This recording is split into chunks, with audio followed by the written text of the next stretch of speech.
कल जहां पे आपकी डबल इंजन की सरकार है, वहां पे कहा जा रहा है आधिकारिक तौर पे 30 लोग मरे हैं। मेरी जानकारी है कम से कम 100 लोग मरे हैं। और आप इतने निर्दयी है आपकी सरकार कि आपने उनकी लाशों तक को नहीं रखा, उनके रिलेटिव्स को कह दिया कि आप खुद ही लाश ले जाइए ताकि आपको सरकार को उन आंकड़ों को छुपाने का मौका मिले। क्या इतनी बड़ी सरकार जो अपना ढोल खुद ही पूरे विश्व में पीट रही है, वो एक इंतजाम भी नहीं कर पाई? मगर जो ये पॉलिटिकल इवेंट कह रहे हैं, तो मैं चुनौती से कहता हूं दुनिया का कोई पॉलिटिकल इवेंट बताइए जिसमें 8 करोड़ लोग आते हो। मनुष्य जाति के ज्ञात इतिहास की सबसे बड़ी गैदरिंग थी मोजेस और मेसोपोटामिया के जमाने से 5000 साल की हिस्ट्री में। बताइए एक उदाहरण जहां पे एक दिन में 8 करोड़ लोग हो। नहीं है। दुखद इस बात पे लगता है कि जितना दुख हमें पीड़ा होती है कि महाकुंभ में हुए लोगों की मृत्यु के ऊपर, उससे ज्यादा दिल इस बात के लिए वो होता है कि सोशल मीडिया में लोग उसके लिए इमोजी बना रहे हैं। ये वो लोग हैं जिनके समर्थक लोगों ने दुनिया में कॉन्फ्रेंस की थी 2021 में, डिसमेंटलिंग ग्लोबल हिंदुत्व, यानी वैश्विक स्तर पर हिंदुत्व को ध्वस्त करना। जाइए जन लोकपाल, वो टोपी कहां गई? टोपी जनता को पहना दी कि बड़े मासूम लगते थे मेरे सनम, क्या से क्या हो गए देखते देखते। जिन्हें पत्थर से हमने बनाया सनम, वो खुदा हो गए देखते देखते। Hello friends, young debate show YouTube channel में आपका स्वागत है। आज की डिबेट बहुत ही मज़ेदार और मनोरंजन से भरपूर है। आज की डिबेट में हम देखेंगे कि आम आदमी पार्टी के प्रवक्ता सौरभ भारद्वाज कुंभ में मचे भगदड़ को बीजेपी से जोड़कर बताने लगे और बीजेपी को इसके लिए गुनाहगार कहने लगे। साथ ही कुंभ को बीजेपी का प्रोग्राम बताने लगे तथा केजरीवाल को सबसे कट्टर ईमानदार नेता बताने की कोशिश करने लगे। तभी भाजपा के जाने माने प्रवक्ता सुधांशु त्रिवेदी ने सौरभ भारद्वाज को अच्छी तरह से धोया एवं आम आदमी पार्टी के बारे में जो विश्लेषण किया उसे आपको जरूर देखना चाहिए। तो डिबेट का पूरा मजा लेने के लिए वीडियो को अंत तक जरूर देखें। धन्यवाद। मैं सुधांशु जी से जानना चाहता हूं, और बहुत सीरियस मामला है। 2013 में महाकुंभ के अंदर रेलवे स्टेशन पे स्टैम्पेड से 13 लोगों की जान गई थी। 2 हफ्ते तक टीवी पे वहां की राज्य सरकार से सब लोग और भारतीय जनता पार्टी के लोग जवाब मांग रहे थे कि भाई ये 13 लोगों की मृत्यु कैसे हो गई।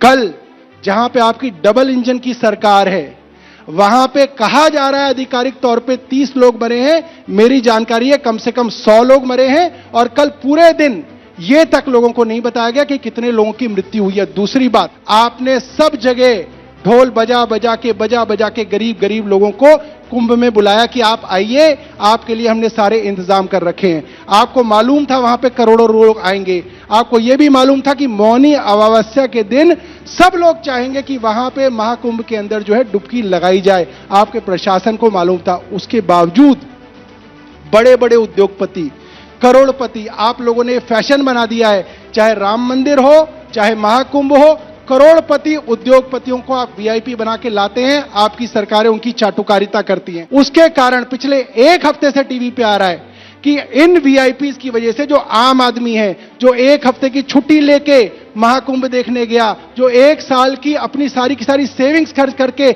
महाकुंभ गया, जो छोटे छोटे बच्चों को, अपनी बूढ़ी मां को महाकुंभ दिखाने ले गया, सर पे पोटली रख के 20-20 किलोमीटर पैदल चल के महाकुंभ में पहुंचा, वो सारे के सारे लोग जो है कॉकरोच की भांति, बेचारे कीड़े मकोड़ों की भांति आप लोगों ने वहां पे साइड पे कर दिए और बड़े बड़े उद्योगपतियों को आपने वीआईपी बना के जो है महाकुंभ का दर्शन कराया, जिसकी वजह से वहां पे 100 से ज्यादा, मेरी जानकारी है 100 से ज्यादा लोगों की मृत्यु हुई। और आप इतने निर्दयी है आपकी सरकार कि आपने उनकी लाशों तक को नहीं रखा, उनके रिलेटिव्स को कह दिया कि आप खुद ही लाश ले जाइए ताकि आपको सरकार को उन आंकड़ों को छुपाने का मौका मिले। हमारे पास वीडियोज आई, इनकी सरकार ने आंकड़े नहीं बता कि कितने लोगों की मृत्यु हुई। वहां पे वीडियोज आ गए, जमीन पे लाशें पड़ी हुई हैं। अरे भैया, जो महाकुंभ के लिए आपके बुलावे पे आए थे, जमीन पे उनकी लाशें जो है आपके अस्पताल में पड़ी हुई थी। कम से कम आपने जीते जी उनकी इज्जत नहीं की। उनकी मृत्यु के बाद उनके मृत शरीर की तो इज्जत कर देते, कम से कम उनको कफन ही दे देते। जमीन पे किसी के ऊपर से शर्ट उतरी हुई है, किसी का कुछ उतरा हुआ है। बहुत बहुत बहुत शर्म की बात है। और ये सिर्फ हमारे देश के लिए नहीं, पूरी दुनिया के अंदर आपने ये डंका पीटा कि महाकुंभ में ये है, महाकुंभ में वो है, ऐसा इंतजाम किया है, ऐसा इंतजाम किया है। आज पूरी दुनिया के अंदर हमारा नाम जो है नीचे जा रहा है। क्यों? 144, सारी दुनिया क्या कह रही है? 144 साल के अंदर भारत के अंदर महाकुंभ मना, सबको पता था करोड़ों लोग आएंगे, क्या इतनी बड़ी सरकार जो अपना ढोल खुद ही पूरे विश्व में पीट रही है, वो एक इंतजाम भी नहीं कर पाई? ठीक है, क्यों नहीं कर पाई? आप ये बताइए, इसके लिए कौन लोग जिम्मेदार है? अगर आपके मुख्यमंत्री जिम्मेदार नहीं है, तो आपके प्रशासन में कोई तो जिम्मेदार होगा। कोई तो डीआईजी हो जिसको आपने सस्पेंड किया हो, कोई तो डीसी हो, डीएम हो जिसको आपने सस्पेंड किया। आपने नहीं किया, क्यों नहीं किया? मैं उसका कारण भी बताता हूं। क्योंकि आपके प्रशासन के लोग लगातार आपकी सरकार को कह रहे थे कि आप इसको पॉलिटिकल इवेंट बना रहे हैं, इसकी वजह से करोड़ों लोग यहां पे आ रहे हैं, यहां पे स्टैम्पीड होने का खतरा है। आपके पास इतनी मैनेजमेंट नहीं थी, मगर आपने उस बात को इग्नोर किया, उनकी बात को आपने नहीं माना और जबरदस्ती एक पॉलिटिकल इवेंट बनाने के लिए आपने इतने सारे लोगों की वहां पे मृत्यु कराई। वरना आप अब तक किसी ना किसी बड़े अफसर को सस्पेंड कर चुके। बाबू भैया से डायरेक्ट बाबू, तेरा तो गेम बजाना पड़ेगा। अब मैं जवाब देना चाहता हूं। महाकुंभ में जो घटना हुई वो दुखद और हृदय विदारक है, और केंद्र और प्रदेश सरकार दोनों ने बहुत संवेदनशीलता के साथ इस पर प्रभावी कार्रवाई की है। प्रधानमंत्री जी ने एक दिन में 4 बार मुख्यमंत्री जी से बात की और न्यायिक जांच गठित की जा चुकी है। मगर जो ये पॉलिटिकल इवेंट कह रहे हैं, तो मैं चुनौती से कहता हूं, दुनिया का कोई पॉलिटिकल इवेंट बताइए जिसमें 8 करोड़ लोग आते। मनुष्य जाति के ज्ञात इतिहास की सबसे बड़ी गैदरिंग थी मोजेस और मेसोपोटामिया के जमाने से 5000 साल की हिस्ट्री में। बताइए एक उदाहरण जहां पे एक दिन में 8 करोड़ लोग हो। ये बड़ी अच्छी बात कही आप। और उसके बाद आप वीआईपी की बात करते हैं, मैं चैलेंज करके पूछता हूं 28 और 29 जनवरी को एक वीआईपी का नाम बताइए। बात इसकी नहीं है। दुखद इस बात पे लगता है कि जितना दुख हमें पीड़ा होती है कि महाकुंभ में हुए लोगों की मृत्यु के ऊपर, उससे ज्यादा दिल इस बात के लिए वो होता है कि सोशल मीडिया में लोग उसके लिए इमोजी बना रहे हैं, उसके लिए मजाक वाले मीम्स बनाए जा रहे हैं, उसके लिए हंसने वाले वो बनाए जा रहे हैं। अरे बाप रे, ये तो धोती खोल रहा है। इतना दुर्दांत और इतना घटिया स्तर की सोच कोई कैसे रख सकता है? यह सोचने की बात है कि इतने महान इवेंट में जो बृहस्पति ग्रह के रोटेशन के ऊपर होता, फिर मैं चैलेंज करके कह रहा हूं, दुनिया में सूरज और चांद के बेस पे होने वाले त्योहार देखे होंगे। 12 साल के बृहस्पति पे रोटेशन पे होने वाला एक त्योहार बताइए और उसके ऊपर उसको पॉलिटिकल इवेंट कहने का प्रयास करते हैं। यह दर्शाता है कि भारत की श्रद्धा के केंद्र को भी ये लोग पॉलिटिकल इवेंट ही कहते हैं, क्योंकि ये उस गठबंधन के हिस्से हैं जिसने कॉन्फ्रेंस की थी इरेडिकेशन ऑफ सनातन धर्म। कॉन्फ्रेंस की थी, बयान नहीं दिया था, यानी हिंदू धर्म का समूल नाश। ये वो लोग हैं जिनके समर्थक लोगों ने दुनिया में कॉन्फ्रेंस की थी 2021 में, डिसमैंटलिंग ग्लोबल हिंदुत्व, यानी वैश्विक स्तर पर हिंदुत्व को ध्वस्त करना। इसलिए इनके मन में इस प्रकार की बात आती है। समझ रहे हो? हम बिल्कुल ईमानदारी से यह बात कहना चाहते हैं कि जो बात योगी जी ने कही कि कुंभ में डुबकी लगा के दिखाइए, तो आप डुबकी लगा के दिखा पाएंगे यमुना में?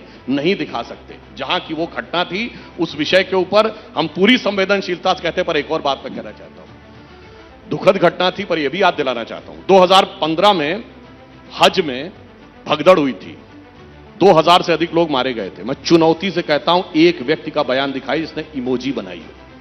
एक व्यक्ति का बयान दिखाइएगा जिसने इस बात को लेकर आलोचना की हो। आलोचना करना आपका अधिकार है, मगर मजाक बनाया हो तो बताइएगा।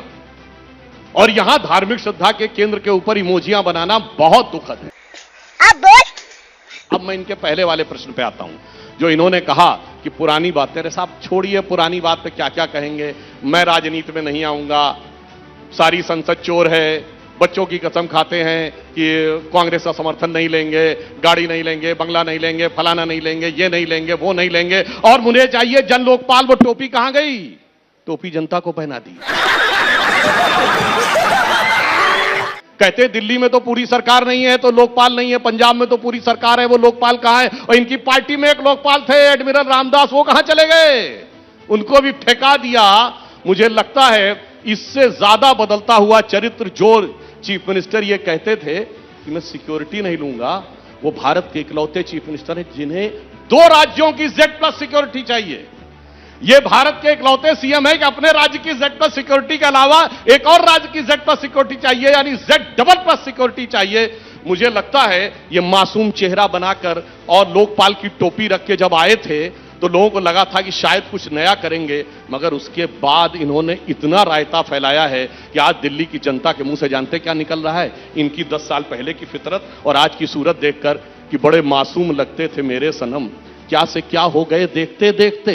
जिन्हें पत्थर से हमने बनाया सनम, वो खुदा हो गए देखते देखते।